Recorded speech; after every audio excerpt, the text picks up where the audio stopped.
I think what you'll see, especially in section 1 that we're doing, but particularly some of the other sections too, law is kind of the exception. It doesn't take a long time to talk about all this in class. It's a lot of material to look at, but we can really narrow it down to the important parts. And once we've kind of cut out all the clutter and all the repetition, we're left with not a whole lot to talk about. So class will move pretty quick. It's more of a do the work outside of class and gather up and talk for a few minutes, and then continue doing the same thing. Nice and short. Identity theft, it was only 17 pages long. I ended up with, not counting the little title slide, 6 slides worth of stuff. So let's check it out. One thing that came to my mind this week, I said last time that segregation of duties is always a good answer to anything. Employee training and education is almost always a good answer for anything as well. Now, it may not be always the right answer. I can't think, there may be a question where it just doesn't quite fit into what they're asking. But almost always, employee training and education is a good answer to whatever preventative thing they're talking about. So it's something to keep in mind. But I say almost always because I do remember a question where it was an answer choice that wasn't correct. So, you may get one. Okay, identity theft. So, sorry, y'all have to bear with me tonight. I'm struggling to breathe, which makes it hard for me to talk. All right, so y'all know what identity theft is. Someone's stealing and using somebody else's personal data to get something, obviously. They're not just doing it for kicks. They're trying to get money out of the deal. Anyone can be targeted on this. And, some examples, not that we really need examples to understand what we're talking about, but, somebody's personal information is being used to open a bank account or get a credit card or get a loan or something like that. We will have a big section talking about loans and things. This is an important point about who tends to be targeted. But, it's funny, they say it's non-discriminatory in nature, and then they talk about who they typically target. So they're kind of,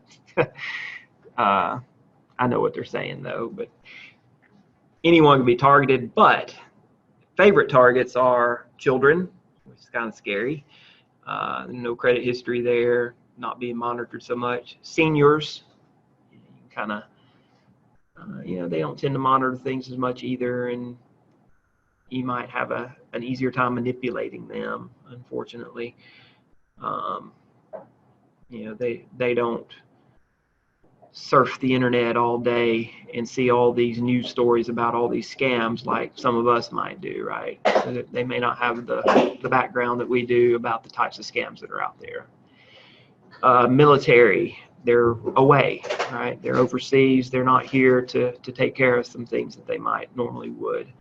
College students, again, inexperienced. I don't know if I agree so much with that anymore.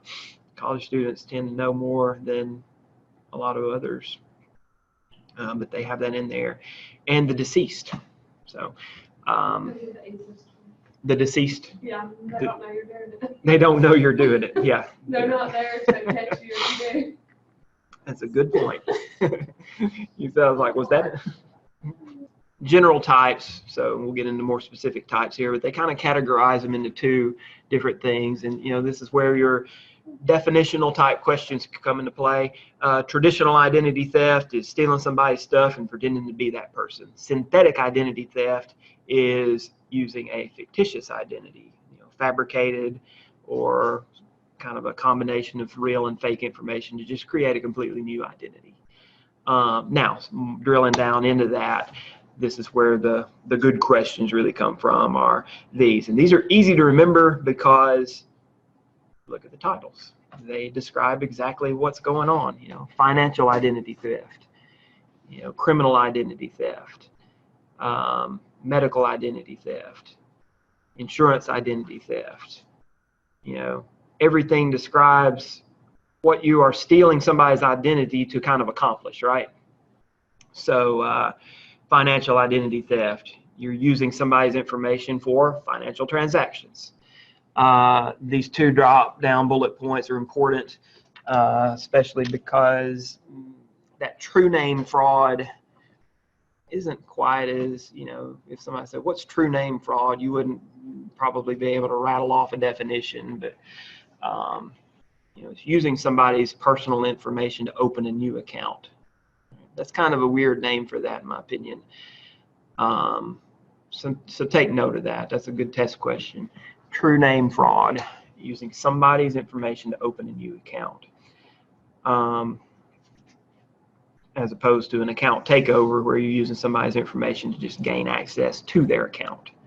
So those are two separate types of financial identity theft: taking over an existing account or creating a new account. And they call that, creating a new account, true name fraud. I don't know where they came up with that one. That's your financial identity theft. I see 3 or 4 different test questions that could come from all that right there, right? Criminal identity theft. So you are stealing somebody's identity so you won't be identified as a criminal, right? You know, you get arrested or investigated and you tell them, oh, I'm so-and-so, that, you know, just make up, or your buddy or somebody. Yeah, that'd be kind of wrong, but yeah, criminal identity theft. So you're trying not to be the criminal here. Medical identity theft, to obtain medical care, prescriptions, things like that. Insurance identity theft, to obtain insurance coverage. Tax identity theft, to file a tax return and get a tax refund. Employment identity theft, to become an employee. You know, just lie about who you are. You know, I don't know, did y'all see Catch Me If You Can? You know, some of the mess that guy pulled off is pretty interesting. I read the book and I watched the movie. I can't remember what's where, but he became a college professor using a false name. You know, he just made up a whole bunch of stuff, and he was teaching some economics class, I think. You know, he employment identity theft. He impersonated somebody to secure a job. That guy did a bunch of stuff. If y'all have free time, read the book. Some of the stuff in the, I mean, the movie's great. Leonardo DiCaprio's in it. Have y'all seen that? I'm so old now. I mean, y'all, thank you. All right, you've seen it. It's really, really good. He's in it. Jennifer Garner's in it before we knew who Jennifer Garner was. Christopher Walken's in it. It is so good. But the book's even better because it really goes into the details of some of the stuff he did. You know, some that we really couldn't do anymore because of the controls that are in place. But yeah, I think one of the things he did, he went to a bank, got a deposit slip, and just wrote his account number into the deposit slips and ended up with a whole bunch of money that way. But one of the craziest one is he went to a bank, I think that was at a mall, dressed as a security guard, hung a sign beside the night deposit box saying that the night deposit slip was out of order and to leave your deposit with the security guard, which was him. So he just took everybody's money that day. Why would the night security slot be out of order? That doesn't even make sense. But yeah. But you know, idiots believe it. Mm-hmm. Yeah. Why wouldn't you? You know, I might would have fallen for that without thinking. That's what I'm saying. And then I'd feel like an idiot. When you really think about it, when you look back, you're like, oh my gosh, they're an idiot. But then, like, I mean, you could think if it was out, it might be that it opens, like a lock on it's broke. Yeah. Or something. Yeah. I don't know. I'd like to think I wouldn't fall for it. I know. It's hard. You probably would. I don't know. Especially if you're just in your routine and you're like busy. Yeah. And Right. Here you go. Yeah. I don't know. I think I might question it. Do you know what to do with this? I guess it depends on how much money it was. Well, that's true. So, and then we got business identity theft, where we're impersonating a business to commit fraud. So all good test questions here. Usually probably an example, so-and-so did this and did this. What type of fraud is this? And you're like, well, that's the easiest question I've ever seen, because it's all described in the name of the type of identity theft. You're talking about not using your credit card. I don't know if y'all all got to the payment fraud chapter, but every time we go to a restaurant and send our credit card with the servers, like they could do anything with that. And we're just like, oh, yeah, here you go. They've got every bit of information they need. Like around here, I'm not, like I'll just use my bracket on the word zone, but if I go out of town, or if I'm shopping online, that's when I kind of pay attention. But if I'm around here. I agree with you. I had not thought that much. Look, did I do that? I had not thought that much into it of whenever you do it. Yeah, I used to go write it down and then they can run. Oh yeah, I used to wait tables, and I used to be like, I don't know why everybody's so comfortable with it. And then people would have where you sign your name, they'd say, ask to see ID. And I never did that. I'm like, I don't want to see your ID. I just want to run this card and get you out of here, And nobody ever said, don't you want to see my ID? So, whatever. Nobody. Even at stores, I use my mom's before. And only one time did they question it. But by that point, I signed it and was walking away. And she just kind of looked at me funny. Yep. I mean, I had permission. All right, so how identity thieves steal information, and then we get back to some of the things from last week. You'll see a lot of repetition, you'll see a lot of overlap. So if you didn't remember what dumpster diving was, you get to read about that again. And again, that is literally diving into the dumpster. Well, I don't guess you're literally diving, but you are literally in the dumpster, in the trash, getting stuff. I don't guess you're diving though. Getting things from improperly discarded devices, stealing mail. A big thing you'll see over and over is the fraud perpetrator changing mail addresses to one that they control. There's shoulder surfing again, where you're looking over somebody's shoulder, or some variety of that, listening in or peeking somehow. And I don't think piggybacking has shown up yet, but you've probably heard this in TV shows and stuff. I remember that show Alias. Hey, Jennifer Garner again. They used to talk about piggybacking onto stuff. I think that's the first time I'd ever heard that term. TV is educational. But that's a way they get into a restricted area. They follow a person into a restricted area. That'd be kind of more literal. But there's more elaborate methods of that, digitally speaking, right? But they said, pretending to be a member of a large crowd. That's one of the things the guy from Catch Me If You Can did. He said, you can do a lot if you just act like you belong wherever you're going. And he said, a little charm will go a long way as well. Go in there in a nice suit. Nobody's going to question you. Just go on in there, act like that's where you need to be. More about how they steal information. There's a whole lot more detail this time on social engineering. Kind of cutesy little names. Phishing, we already know. Spear phishing, very descriptive, so it's not hard to forget what that is. Not hard to forget. So you're spear phishing, you're targeting something specifically. You're aiming that spear at a specific individual or specific business instead of just casting a wide net. All these phishing metaphors here, right? Vishing is voice phishing. Have y'all ever heard that term before? I haven't, other than this book. But they put a name on it. So telephone calls, voice messages, as opposed to emails and things, I guess.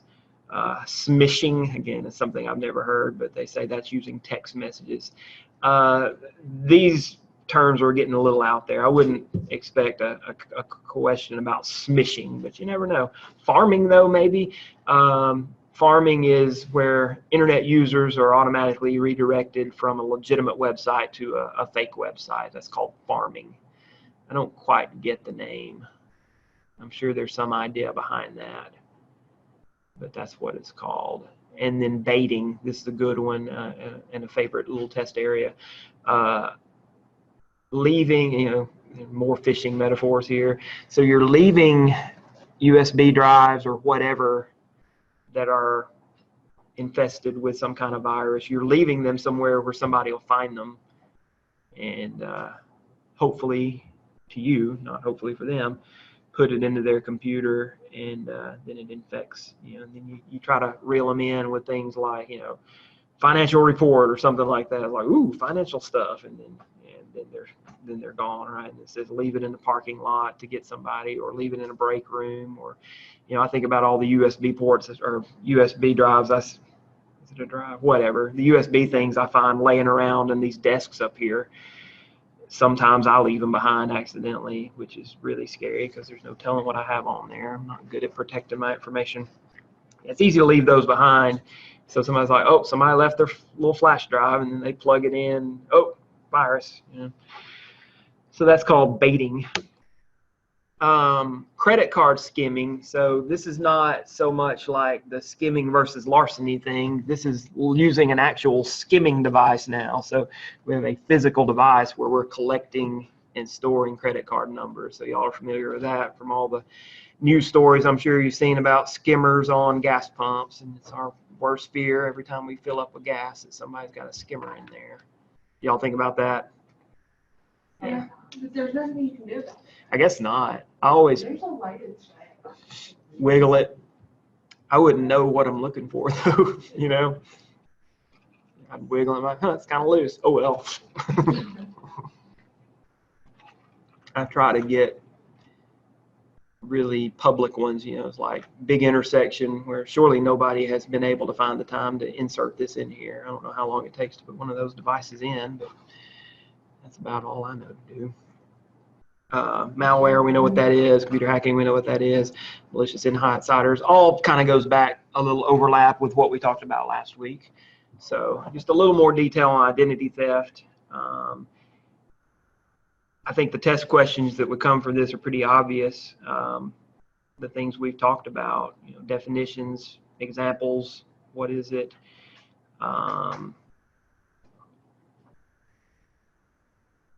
Yeah, I think that's pretty good. Questions or comments on this one? All right, so that one was kind of fun to read. Some of these others not quite as much fun to read. Financial institution fraud and insurance fraud. Although the insurance fraud one was kind of interesting. So financial institution fraud. So banks, that type of thing. So you could also call this bank fraud if you wanted to. So embezzlement, I don't know if we've talked about embezzlement up to this point yet. So that's a term we all know. I don't know if we'd necessarily, it's a term we know when we hear it, but if somebody said, hey, what is a definition of embezzlement, it'd be hard to really put it into words, I guess. I'm not good at defining words anyway. I'm good at knowing what what word goes with the definition, but I'm not good at coming up with a definition. But here's what it is. It is wrongful taking of property, and the key is this, by a person to whom it has been lawfully entrusted. So you're a person, you are okay to have access to this, it's been entrusted to you, but embezzlement happens when you use that for your wrongful advantage. So if we're talking financial institution fraud or bank fraud, this would be an example of that. Misappropriation of bank funds. You're a bank employee, you've been entrusted with these funds of someone else's, and you take it. That's embezzlement. That's a type of embezzlement. False accounting entries, that's pretty descriptive, right? Debit the ledger, credit your own account to cover up a theft. False accounting entries, whether, it sounds kind of like a weird thing, but that could be a multiple choice answer. This is an example of what, and the answer is, and it seems kind of weird, but the answer will be false accounting entries. Right? Some of these questions, they're just so easy that you wonder about them. And then some of the civil is just an unauthorized withdrawal or an unauthorized giving money to somebody else, your buddy or whatever, Um, moving money from inactive accounts or dormant accounts. These are really highly susceptible to embezzlement. Why? Nobody's really keeping an eye on them. You have an account that's been sitting there dormant for a year. How long is it going to be before somebody looks and notices, uh-oh, there's no money in there? Maybe I didn't have any money in there. I can't remember now. So those are something that an insider would know and use to their advantage. Hey, this account, there's been no activity for 2 years. I'm going to take some of that money and make a false accounting entry to cover it up. All right, anyway. So specific type of scheme, a suspense account scheme. So a suspense account is just kind of a little temporary placeholder account that might be used until it's resolved where it goes, like a loan in process or an interdepartmental transfer or some kind of in transit deal or due from. These are often used to commit fraud. Debit a suspense account, credit your own account, and it kind of gets hung up in there for a while. So just to get that term kind of out there, suspense account, one that wouldn't necessarily click in our heads, I think. Financial institutions use those a lot, so it's kind of a big risk area. Then it kind of shifts gears into loan frauds and the different types of fraud that, we're still on financial institutions that make these loans. How can somebody use that to their advantage? And there's a lot of ways. And these are the types of things that we normal, ordinary people really don't think about. But this is the type of thing that could go on. So you're an employee and you're able to do some of this. So a loan to a non-existent borrower, false application, get the loan approved, there's your money, right? A sham loan with a kickback. So you got an accomplice working with you here, and there's got to be some collusion involved with a lot of these actually. But you have this kind of fake loan and to an accomplice, and y'all kind of have a little bit of sharing of the funds there, and you have the ability as an insider to have it charged off as a bad debt. Or you could pay it off with the proceeds of a new one. So it's kind of a lapping type thing going on there. You can use lapping methods to cover this up as well, right? Double pledging collateral.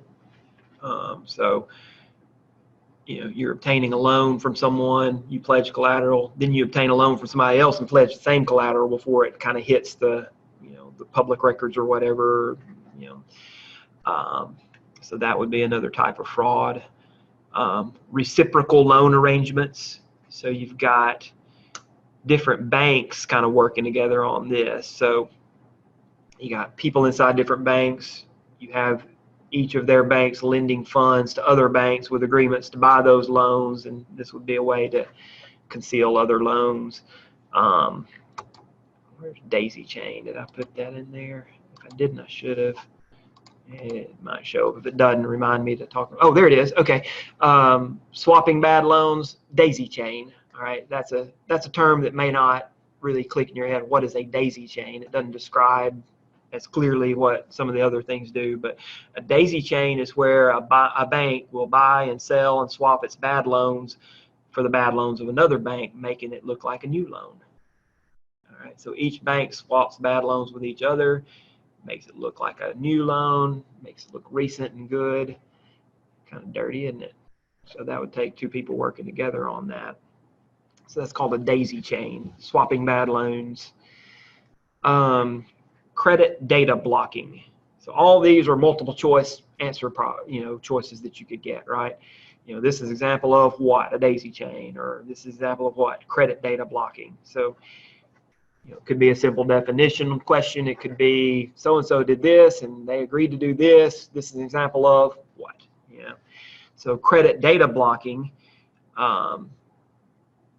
So you have an initial loan and you say, hey, that was an identity theft going on right there. Like, oh, well, we need to investigate that. So while it's being investigated, the negative credit history is being removed, from you the person who really did this. You say, oh no, identity theft. Okay, well, let's get that bad credit rating away while we investigate it. Meanwhile, here you go again, right? New loans, which will also be bad. So you're just kind of buying yourself a little time. It's called credit data blocking. It's very descriptive of what's going on. Again, one of those words, it's like, hey, what's credit data blocking? It'd be hard to come up with that, but hey, what is it where this happens? Oh, it's credit data blocking. So that's the good part about these multiple choice or true false type questions. Construction loan fraud. So there's a little more meat to this than I put on the slide. I probably put a little more, should have put some more on there. But I mean, this is the gist of it. It's usually, you know, construction loans are big and complex and involve estimates. So there's some risk areas usually with those estimates and developer overhead and things like that. That might be worth looking a little closer into than what I've kind of gone into, because there's some kind of oddball terms that may be worth skimming over, like retainage, you know, things like that. You know, retainage is the amount withheld from each draw request. There could be a definitional type question on that, you know, maybe not. You know, sometimes they'll throw stuff at you you're not quite looking for. This construction loan stuff has some oddball stuff in it. But most of it's going to have to do with what areas are kind of risk for abuse, and that's going to be these estimates and overhead and things. Loan collateral sold out of trust. So you've got collateral on a loan, and then you just go and sell it off. All right, you're not supposed to do that without, you know, getting authorization, right? So that's not a good thing either. All right, real estate fraud.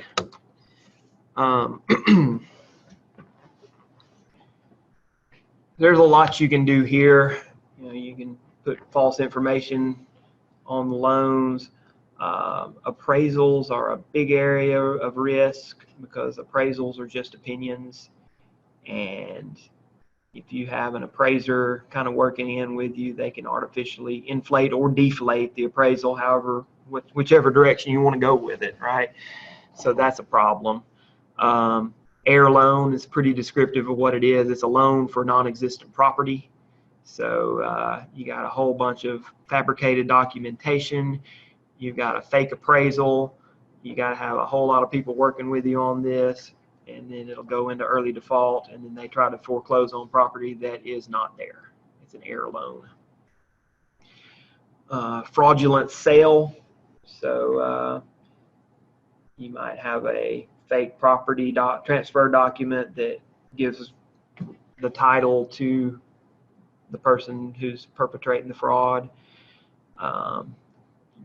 Fake somebody's signature, whoever really owns it, and file it with the records, and then execute a loan on the property. Just all kinds of complex things people can do.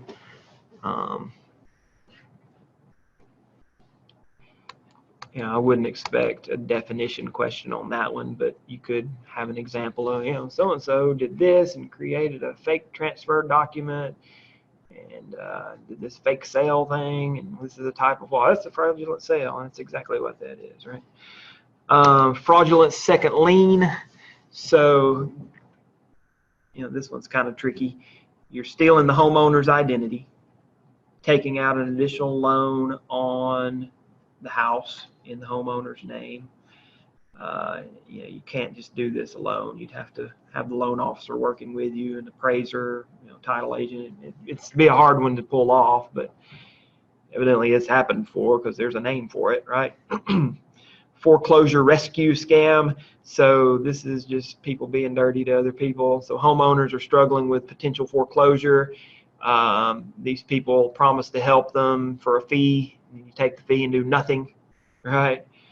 Or worse, you know, and they call this a leaseback scheme. You trick them into getting the deed to you, and some kind of little leasing arrangement, but then they just take the property and it's theirs, and that's even worse, right? So this is just preying on other people, trying to scam them, people who are struggling already. Pretty dirty stuff, right? Loan modification scam. So there are modification programs that the government offer to help people. HAMP loan is an example, which stands for Home Affordable Modification Program. All right, as we get farther into the course, you're going to see a lot of these abbreviation type things like Fannie Mae and that type of thing, HAMP loan. I think my tip is to not worry about what HAMP stands for. You're going to end up having to learn a lot of stuff. You know, when it shows up on the exam, if you see something like that, if they called it the Home Affordable Modification Program, they're going to put in parentheses HAMP after it for you. All right. And even if they didn't, you could probably say, oh, HAMP, right? So don't bother trying to learn what all these are. That'd be a lot of wasted time. Yeah, HAMP loans will modify mortgages to, it's kind of debt relief, but it can be abused by feigning hardship or screwing around with your numbers and showing that you have less income than you really do or fewer assets than you really do. So abusing those types of things.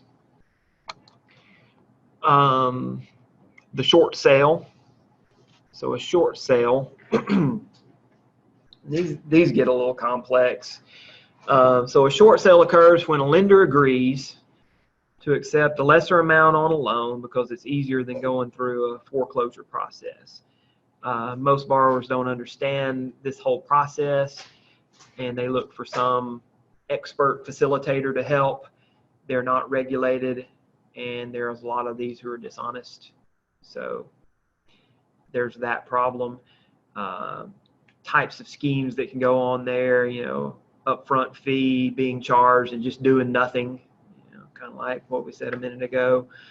Or again, even worse, manipulating that whole situation. Hey, you should sell this for this. This is the best way out. And you're just abusing them. And you got somebody who's in it with you. Like, hey, I talked them into selling you this for way under market. So short sale is not a bad thing, but these people who facilitate it could really abuse that, right? Flipping and flopping. I think we know flipping, right? Buy a home, do some,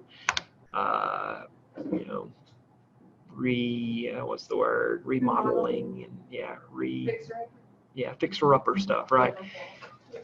Buy it, do some work, sell it for a higher price. That's okay, right? What's not okay is flipping properties after artificially inflating an appraisal. All right, that's where it's dishonest, obviously, right? Flopping is a variation, but here you are not inflating the value on the second transaction, but you're deflating the value on the first transaction. So you're accomplishing the same thing. You're just manipulating the first transaction. You're underflating it. You're deflating it, right?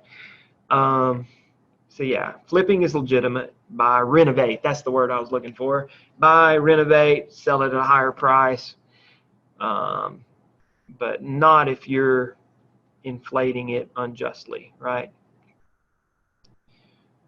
So flopping is deflating the first transaction. Flipping is inflating the second transaction. Those are a little hard to keep straight, but I guess not really because we know flipping.